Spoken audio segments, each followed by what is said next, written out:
Hello and welcome to Coconut Chats, everyone. Today it's me, Harita, and I'm joined with Soumita. How are you going, Soumita? I'm good, Harita. How are you? I'm good, thanks. So today we have got a guest who we've actually interviewed before. So some of you might remember we interviewed Christina Masalova about herself and her partner and also their rescue dog called Traveling Chapati. Well, that was a really feel good interview, but this time, as a lot of you know, they live in Ukraine. So obviously they've been affected by the war and basically living through it every single day for maybe 50 days so far, around about. So we thought we'd have a chat to Christina and her partner Eugene to see what they're going through and what it's actually like living through it. So hi Christina and Eugene, how are you? Hello, hello. Hello, everyone. Hi, nice to meet you. We are quite fine as it's possible, because unfortunately during these days it's already more than 60. You cannot feel absolutely safe nowhere in Ukraine. And like when there is a question about safety, it's a top priority. So the rest of your feelings are not that important than understanding that your family is safe. Yeah. If I say that our lives have changed, I would probably describe nothing, because it's like you were reborn. It's like you started a new life.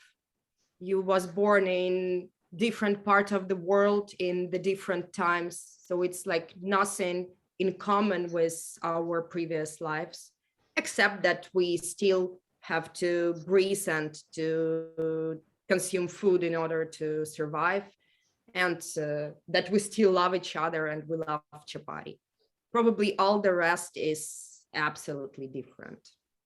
Yeah, we just have this feeling that we don't have any past anymore. So the life we had before, it is somewhere very, very long time ago. It means like, it seems like years passed, but only 2 months passed.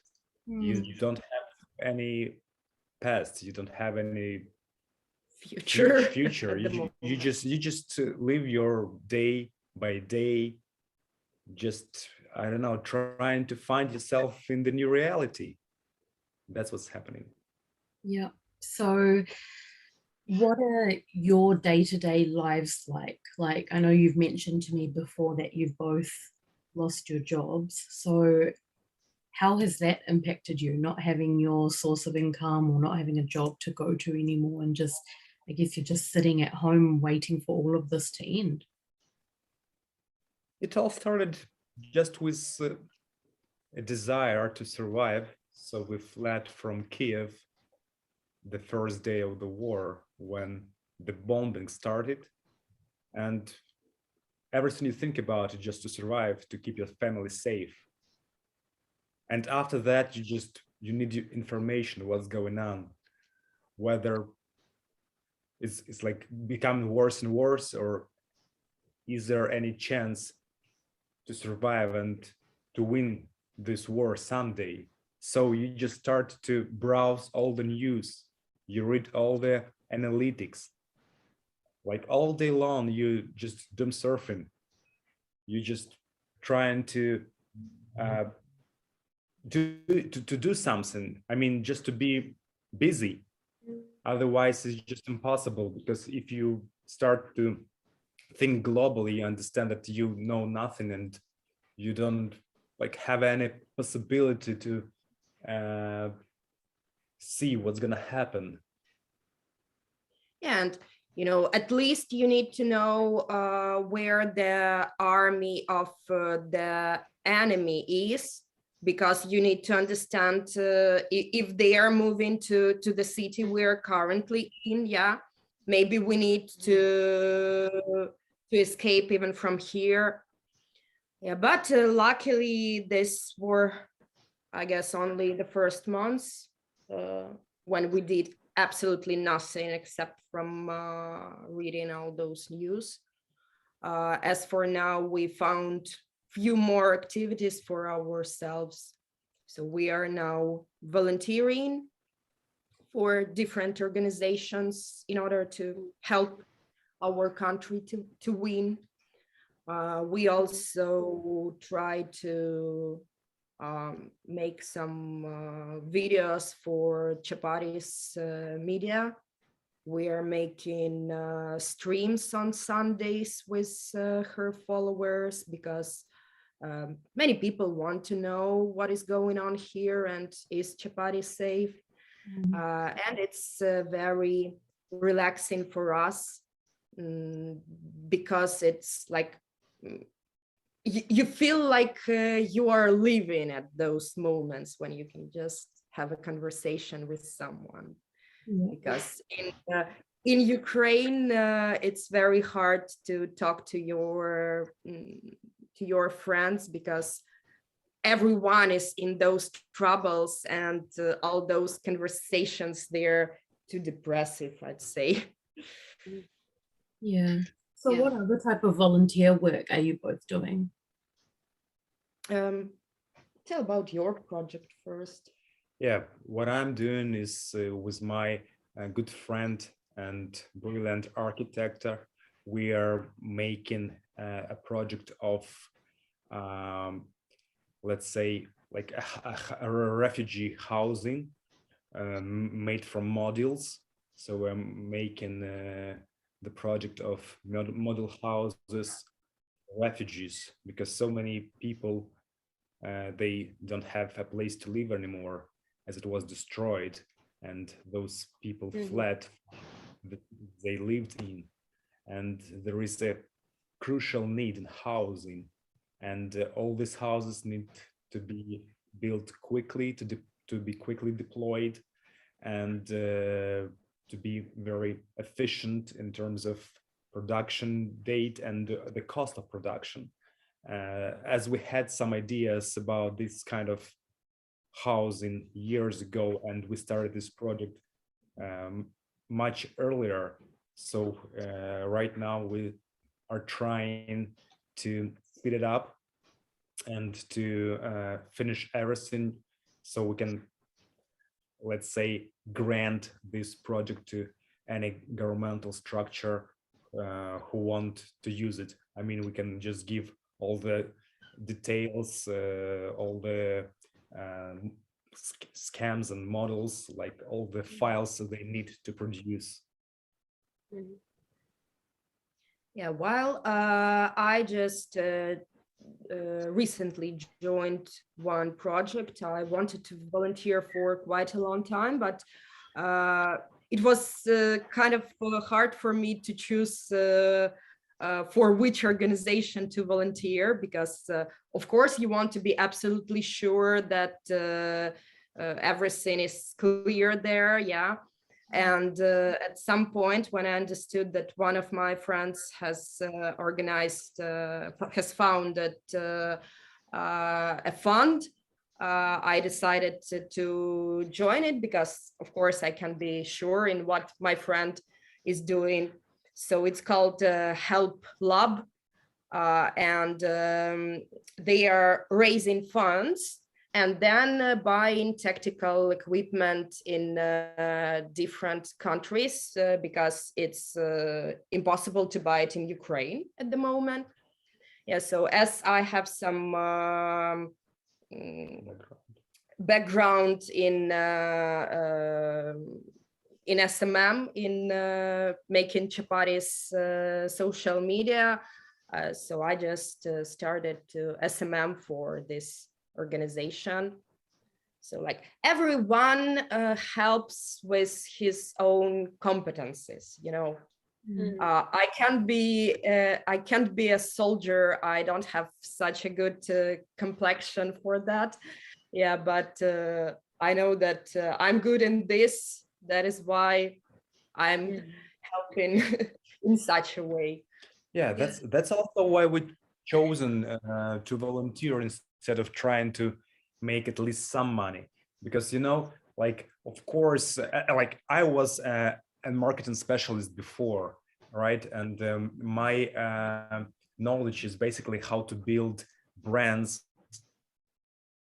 and how to market them.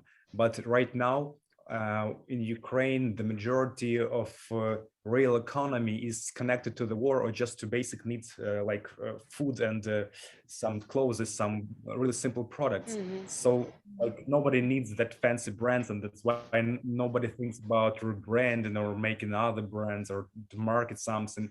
So as a specialist, he's not needed at the moment in Ukraine. Yeah, and of course, I, for example, can, I don't know, drive a cab in a safe city and to earn for life. But, like my knowledge and my experience is, I'd say it could be implemented much better if I do something for the country itself. So I chose to make this housing project because I am good at project management, and also I'm connected to design and architecture quite a long time. So I'm not a professional there, but I made few projects as a project manager, as a leader of the project.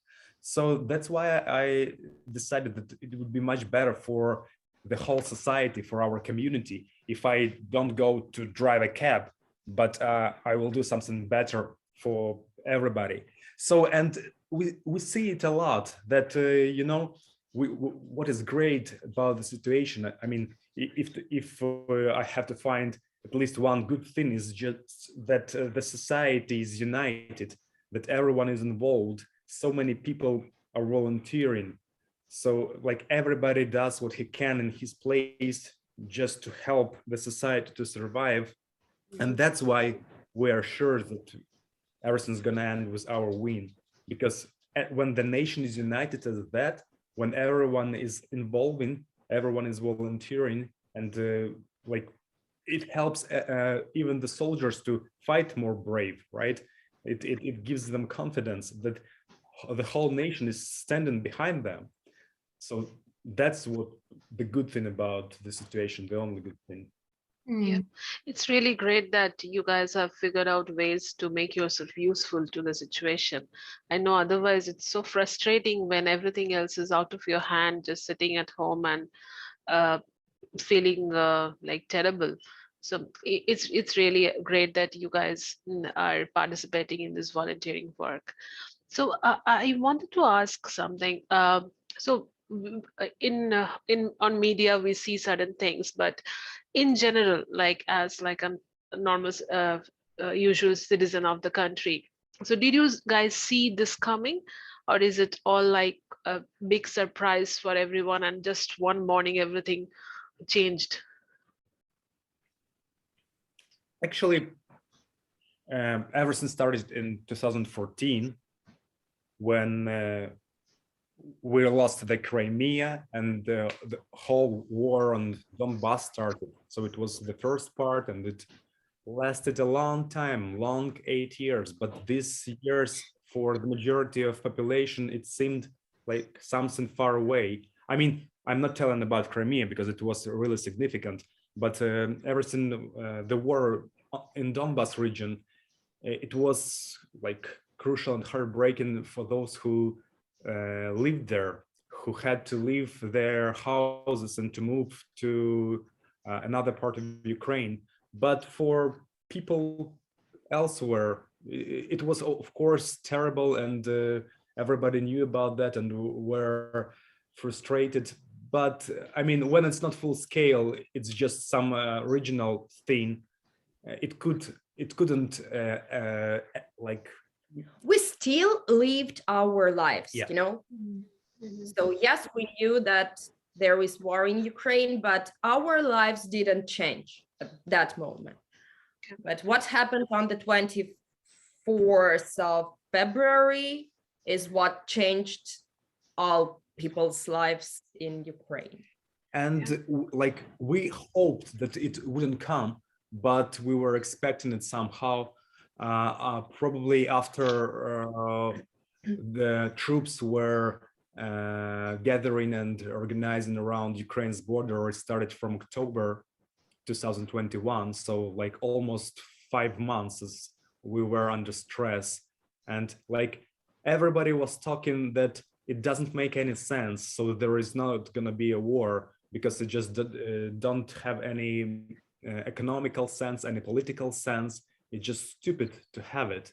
So that was the only reason everybody was thinking like maybe it's just a threat, maybe it will go, and because it just doesn't make any sense. So we were thinking and we were hoping for some kind of logic. Yeah, but when we heard the first explosions in the morning of 24th February, you know, it was like, God, we knew that it might happen. Why didn't we do something earlier? Why didn't we move somewhere?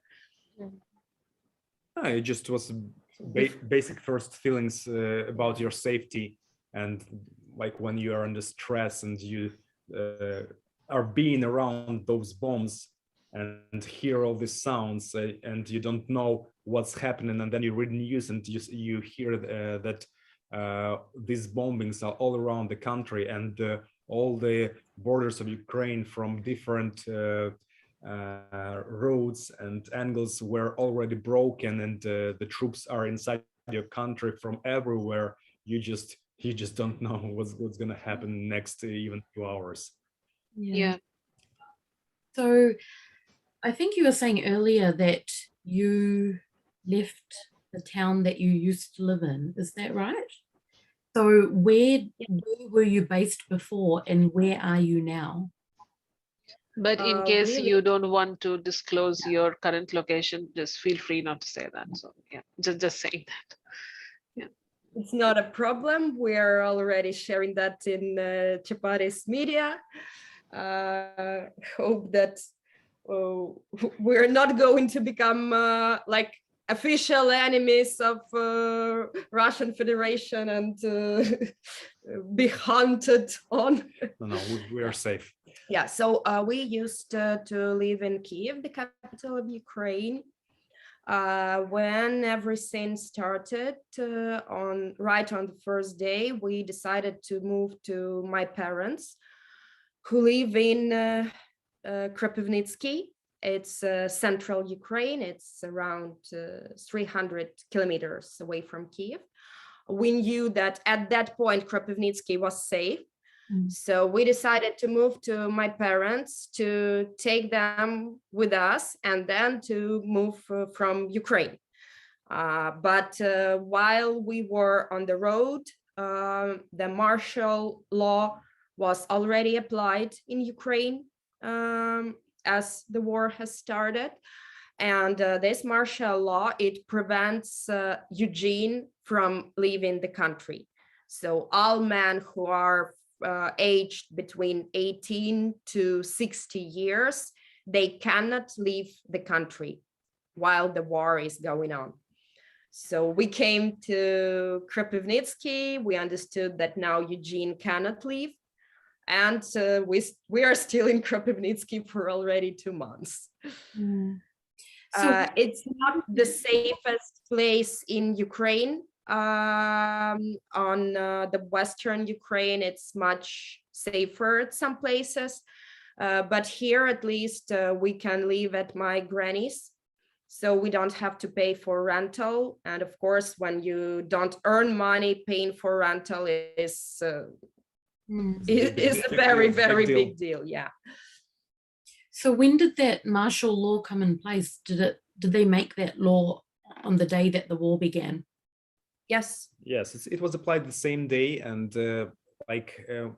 we have kind of mixed feelings about that, because of course the government, it has to prevent men who can fight to leave the country, because the majority of men in Ukraine, they at least have some kind of, let's say, education connected to the warfare, because in some at least they have some courses on that in the university. Yeah, because so many universities have this opportunity to study a course about warfare, to have like some basic knowledges. And so the majority of people, they at least know how to fight, or some kind of basic stuff. And for those people, of course, it's just impossible to lose them and to make them leave, to let them leave. Otherwise, you just need other people who don't have any knowledge and any experience. So it just was made very quickly, because it's difficult to to judge whether that particular man is worth being here in Ukraine and to fight because he has experience and knowledge, and the other one can go because he doesn't have anything, any experience and any knowledge. So to make it easy, they just restricted all men from leaving. But I believe that it could be changed. It could be changed in some point when all the men with experience and education will be held in Ukraine, and other could go. Because anyway, we need some, some impulse for economy. So people need to work. If they can go abroad, for example, and to work there, to earn money, to send it to Ukraine, to help army, whatever, it's much better than just staying in Ukraine. Because all these men without knowledge and experience, they can't go to army anyway, because it's already over full with people. So many people willing to fight that they are put in reserves, but they are doing nothing because the economy stopped, and it's like its work and activity decreased a lot. So those people are just like trying also to volunteer. They are willing to fight, but they don't have enough experience and knowledge. So they are just in reserve. And of course, we are receiving more and more weapons from our allies around the world. And we are making, these rotations, which is very good for the mental health and physical health of the army. When some men who are fighting, they go for a rest and another replace them. But anyway, of course, there is to understand, we have a regular army and we have a civil guard, people who just wanted to defend their territory and their cities. So they are organized, they were trained, they were armored, and they are also a kind of power. But so many people still want to join the army, and they are not let. So it's better to let anybody who doesn't want or can't join the army and fight just to leave the country. So probably this law gonna be changed. Mm-hmm. So what's the government doing to help people that have lost their jobs and lost their income? Is the government providing any type of funding so that you can pay for your living costs or anything like that? Yes, there are some programs. It depends on the different circumstances, but mainly just to cover some basic needs. So people who lost their jobs, they can get help from the government, which is like the minimal salary, I would say. It's not even a salary. It's like $100, less than $100 New Zealand dollars or Australian. No, I'm talking about the other stuff. I'm talking about those who lost their jobs. They receive more than 100 New Zealand dollars. But still it's very small amount of money, and as for now the prices for groceries has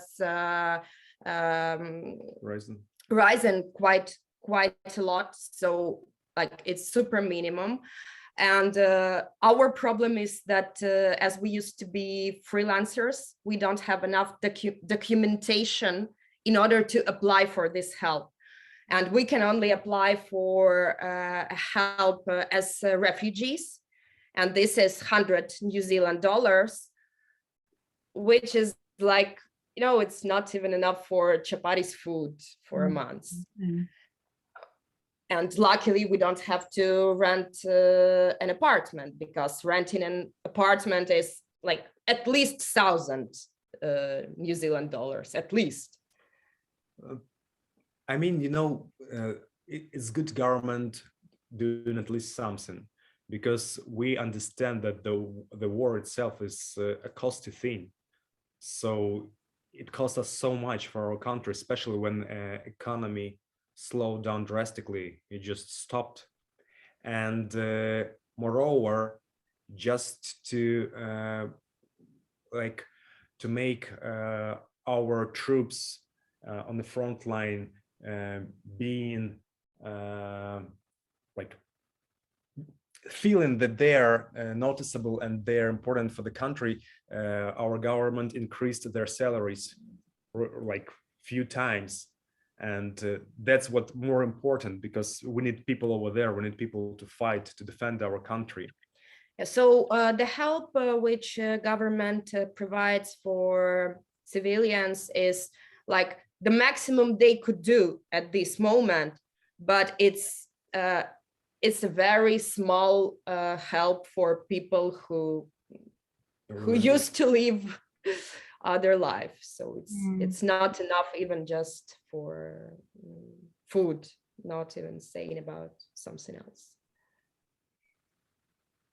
So when you like say, you know, at the moment you're living with your parents, so if you have to go outside to buy groceries, or if you have to go outside for anything, how safe is it to actually walk around on the streets at the moment? In Kropivnitsky, it's quite safe. We have alerts in case if a missile is heading somewhere to your place, or like the track. They see the trajectory, the way of the missile, and on all that way they will alert all the cities, so people would hide and stay in the safe place. We have it at least few times a day. Yeah. So this air attack, sirens. If something is going to happen, we are we use that. We know that in advance. We have time in order to come back to the house and hide in a safer place. So, but we are talking about Kropivnitsky. It's not same safe in many different cities, of course. Eugene's parents and brother and my uncle, they used to live in villages near Kiev, which were occupied very, like, maybe you know Bucha, an infamous Bucha, where so many people were killed. Yeah, so they were stuck in the basement of their house for 2 weeks. They couldn't leave the basement of the house. They didn't have any electricity, no water, no food.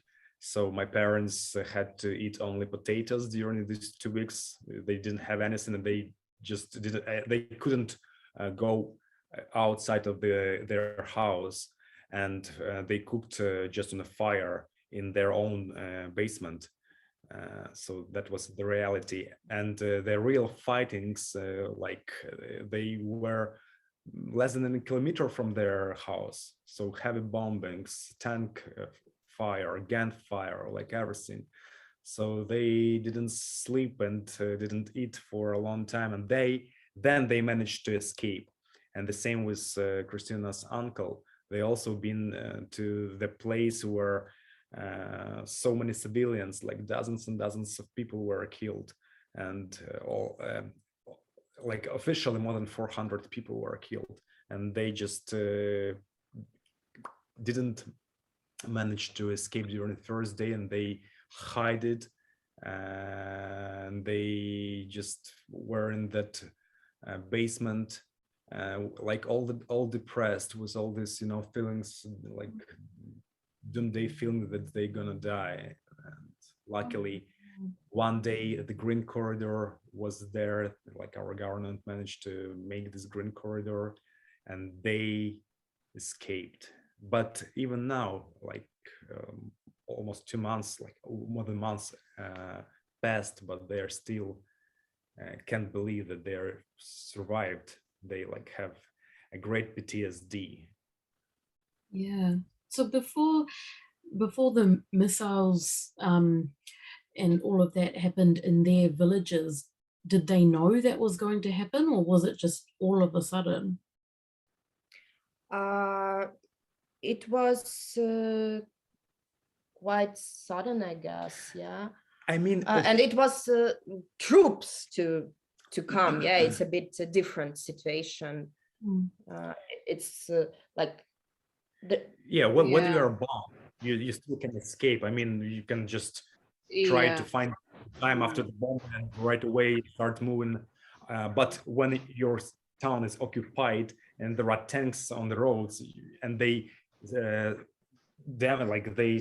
gun into civilians, that's when you don't want to go outside at all. But I mean, for those people, they were in small towns. They didn't expect troops to come, of course. And it was like the first experience, because after that, after those places were occupied, when Russian troops moved into another areas in different parts of Ukraine, in that case, those government officials, they told people to leave if they can. But here in Kiev region, it was the first case. It was just the beginning of this war. So nobody knew, actually, no, nobody knew that troops gonna kill civilians. Nobody knew that. Yeah, that's why. Yeah. Impossible nowadays. Yeah, that's what I was about to ask. So whether there was any like announcement or some kind of alert that came that okay, it's happening, so maybe the civilians should evacuate or something like that. Nothing. In the beginning of the war, nobody knew that. The only thing we knew was that, let's say, Western governments and USA officials, they said they were informing about the war could start like next few days, but they did it quite a few times, and nobody really believed in those concrete exact days. Yeah, so after they told that for, let's say, 10th time, we already we heard that. Yeah, you told that it will start a week ago, 2 weeks ago. But knowing that and having had this information, when the bombing started, when we heard these sounds, right away we understood everything, that the war has started. It was just a real connection. Yeah. I called our friends, like the one who is a talented architect and his wife. I called them at 5 o'clock in the morning, and like my words were, "It has started." Like I didn't say that the war. I told it has started, and they understood everything, even though they were asleep just half a minute ago. Yeah, it's so hard to believe. I really, I won't say that I understand, because it's very hard until you are in that situation. I don't know, like it's unimaginable for me, because all that you have been saying, that we have seen these in war movies, like from the past century, like that has happened, but this is like a reality. And today's world, we talk about human rights, this and that so much. So and when these kind of things happen, it's like a parallel world we are living in. It's something we didn't know that still existed. Yeah, something like that. Same with we us. have the same feeling, because of course, there is a huge difference, and you can never understand fully what we are feeling. Yeah. But say we cannot understand what are feeling those people who are in occupied cities or on the front line. or on the front line. So probably the distance between you and us are the same as with us and those people who are like feeling everything, and the bullets are just flying around their heads. So, you know, even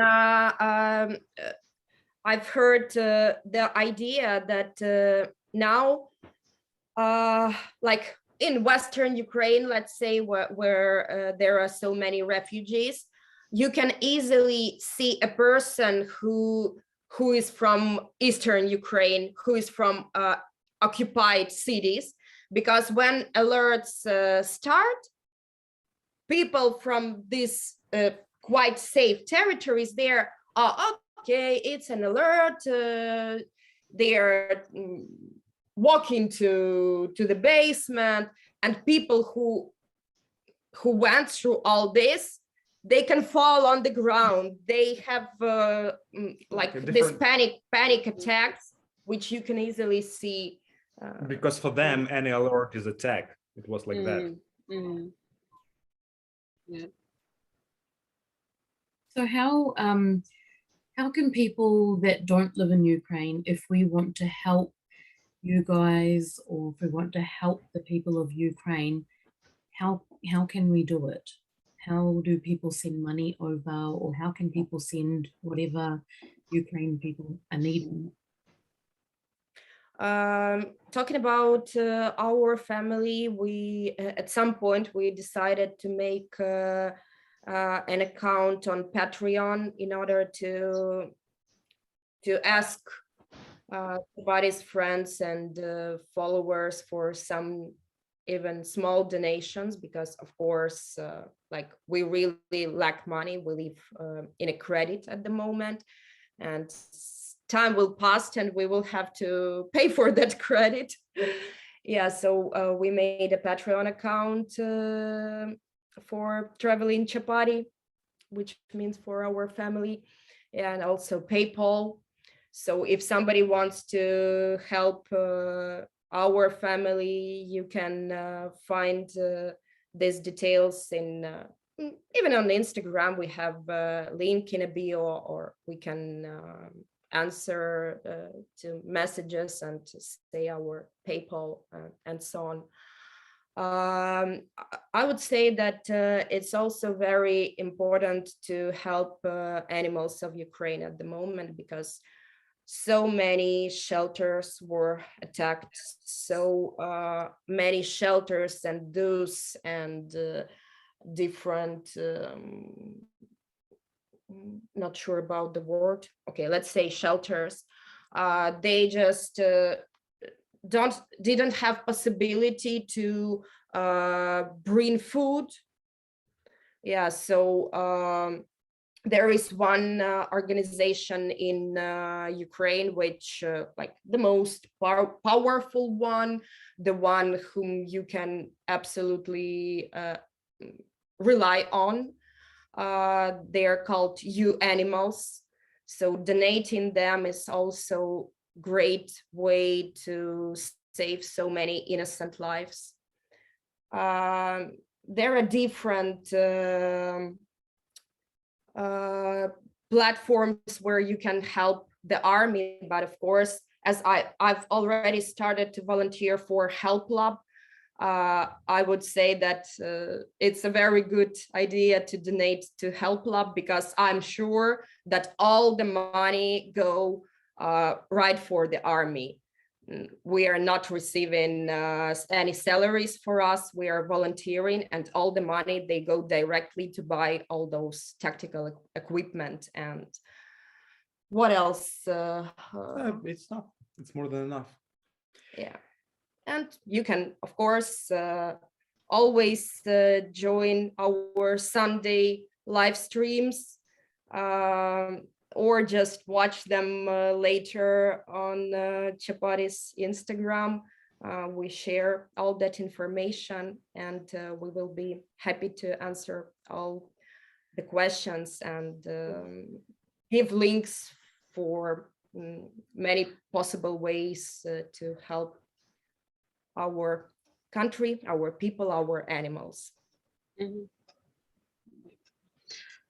Just one last thing. I was curious. So, you mentioned before that the prices of grocery and the what you use day-to-day life that is going up. Yeah, definitely.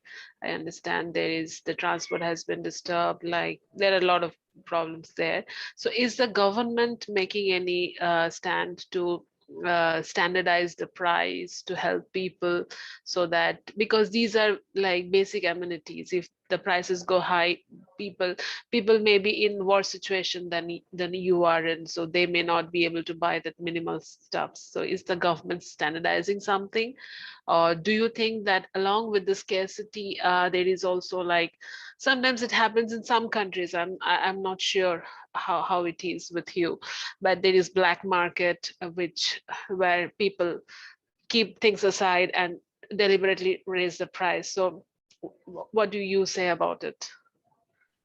It's very easy to answer this question because, right now, when we have this active phase of war, so the main problem is, of course, to help troops and to win the war. So we are receiving a lot of humanitarian aid and support from around the world. So right now, there is no problem for a price increasement. Because if somebody doesn't have a possibility to buy like a basic food, it can go and ask for humanitarian aid to have it. So I think that all the standardization, probably they will come afterwards just to help these social like groups which are not able to feed themselves. And right now, I'd say that the only standardized price I know is the fuel. Yes, because it's like we lost so many fuel. Before that, we received it from Russia, from Belarus mainly, and also so many our fuel bases and plants which like actually make this diesel and petrol, they were destroyed. So the fuel is basically imported from the Western countries, from Poland and other countries, and that's why it is it became a huge product of need, and sometimes it's really hard to buy it because anyway the main users of fuel is of course army, and we need it for that.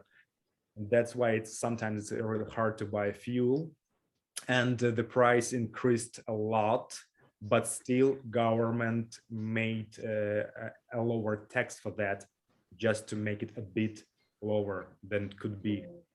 Otherwise it's like more than 1.5 times it increased in prices.